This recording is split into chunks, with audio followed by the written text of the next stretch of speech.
The global network is not just websites and emails, it is a whole new urban infrastructure. It will change the world dramatically, just like railroads, highways, and telephones did in the past. In the book Etopia, Urban Life, Jim But Not As We Know It, the author William J. Mitchell argues that the landscape of the 21st century will be electronically serviced, globally linked cities, and will radically change our future lives. He calls this new environment Etopia. All digital tools join together in the mother of all networks, or the World Wide Web. The new developing technologies, like the World Wide Web, are the building blocks for this utopian smart way of life. Etopia was published in 2001 and built on Mitchell's earlier book called City of Bits, Space, Place, and Infobin, that was published in 1994, and makes the issues raised more up to date. The author introduces his idea by explaining Marshall McLuhan's view of the future of these global cities and how the city as we know it will become a cultural goal for tourists. He then goes on to explain that is not what is going to happen. He starts disproving McLuhan's theory by describing many new technologies that are occurring or will occur in the electronic and telecommunications world. He describes the effects of these new technologies on the future. To do this, he uses theories of philosophers like Aristotle, Mumford, Plato, and media professionals like Ted Nelson and Nicholas Negroponte. He also provides many parallels between familiar architecture and urban places and new unfamiliar information architecture and network planning to help get his point across. Using the new technologies he explained, he begins to describe the new landscape. He portrays the idea that architecture is no longer simply the masses in light, it now embraces the play of digital information in space. This means that the architecture now includes virtual places, not just physical ones, and they are interconnected.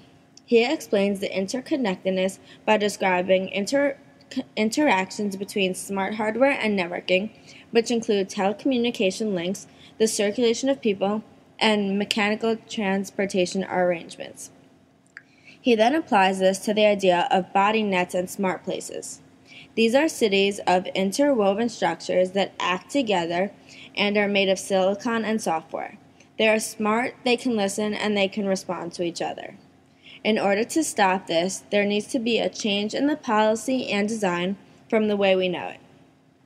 Mitchell goes on to talk about the agora, the public meeting space, and other different kinds of meeting places on and offline. He says that communities will have the tendencies to become less centralized and less close to each other, but it is important for communities not to fall apart. There needs to be some sort of incentive or pay to maintain these places, like offering people local jobs. The changes in the workplace will affect manufacturing, office space, and transactions. Human resources, however, will still be important. They will still be used for economic actions, but could be anywhere while doing so.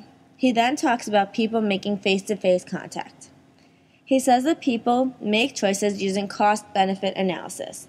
These costs and benefits will change in the new landscape, but will not cause the wipe out of person-to-person interactions. He says that places like schools, churches, and malls will still be around, but they will be different. Everything will be more specified according to what they have the most expertise in doing. Mitchell then suggests ways to make these new cities not only able to support themselves, but will also perfectly connect economic, social, and cultural ways of life into the new digitized world. These cities, he argues, will work better, not harder, than cities today. They will not continue in a non-stop manner like the digital revolution. He uses 5 principles to support this. 1. Dematerialization, meaning that physical construction will not be needed anymore. 2. Demobilization, meaning that there will be no need for fuel, which would help out no pollution.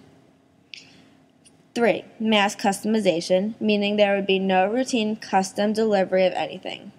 4. Intelligent operation, meaning that diminish the waste of resources and energy. And 5. Soft transportation, meaning the new technologies will be introduced slowly.